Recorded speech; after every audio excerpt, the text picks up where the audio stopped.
Introduction to structures. Problem statement. Store the student details such as name, roll number, section and percentage.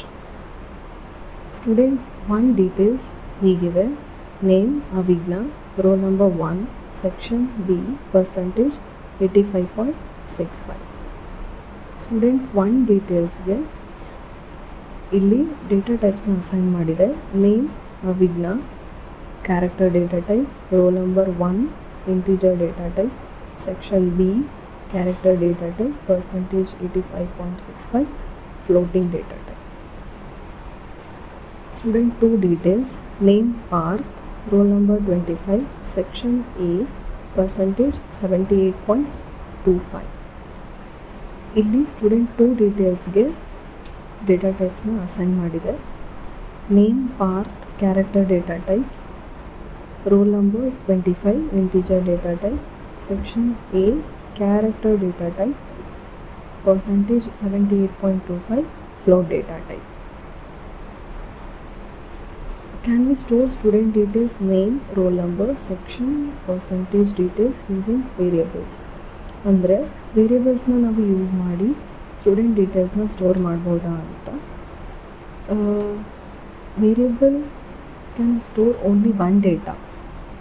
Example roll number ಅಂದರೆ 15 ಮತ್ತು ನಾವು 16ನ ನಾವು store ಮಾಡಬೇಕು ಅಂತ ಹೇಳಿದ್ರೆ ಇನ್ನೊಂದು ವೇರಿಯೇಬಲನ್ನು ನಾವು ಡಿಕ್ಲೇರ್ ಮಾಡಬೇಕಾಗುತ್ತೆ.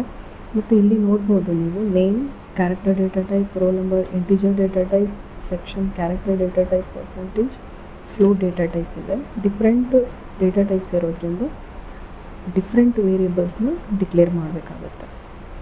ಒಂದೇ ವೇರಿಯೇಬಲಲ್ಲಿ ನಾವು ಸ್ಟೋರ್ ಮಾಡಲಿಕ್ಕೆ ಆಗೋದಿಲ್ಲ. Can you store these details using arrays? Arrays ಅಂದರೆ store more than one data with a similar data type. But ಇಲ್ಲಿ ಸ್ಟೂಡೆಂಟ್ ಡೀಟೇಲ್ಸ್ ಏನಿದೆ ಅಂದರೆ character data type, integer, float data ಟೈಪ್ನ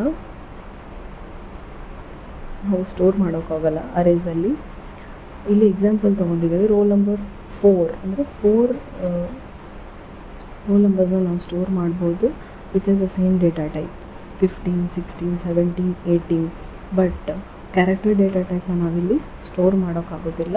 so student ಡೀಟೇಲ್ಸ್ನ ಅರೇಸ್ ಅಥವಾ variables use ಮಾಡಿ ನಾವು store ಮಾಡೋಕ್ಕೆ ಆಗೋದಿಲ್ಲ. ಹಾಗಾದರೆ ಸೊಲ್ಯೂಷನ್ ಏನು ಅಂತ ಕೇಳಿದ್ರೆ structures. Structure is a user defined data type, enables programmer to store the collection of different data items for the data types. ಅಂದರೆ ನಾವು ಒಂದು ಯೂಸರ್ ಡಿಫೈನ್ಡ್ ಡೇಟಾ ಟೈಪ್ನ ಇಲ್ಲಿ ನಾವು ಡಿಕ್ಲೇರ್ ಮಾಡ್ಬೋದು. ಇಲ್ಲಿ ಮೋರ್ ದೆನ್ ಒನ್ ಅಥವಾ ಡಿಫ್ರೆಂಟ್ ಡೇಟಾ ಟೈಪ್ ಇರೋ ವ್ಯಾಲ್ಯೂಸನ್ನು store ಮಾಡ್ಬೋದು.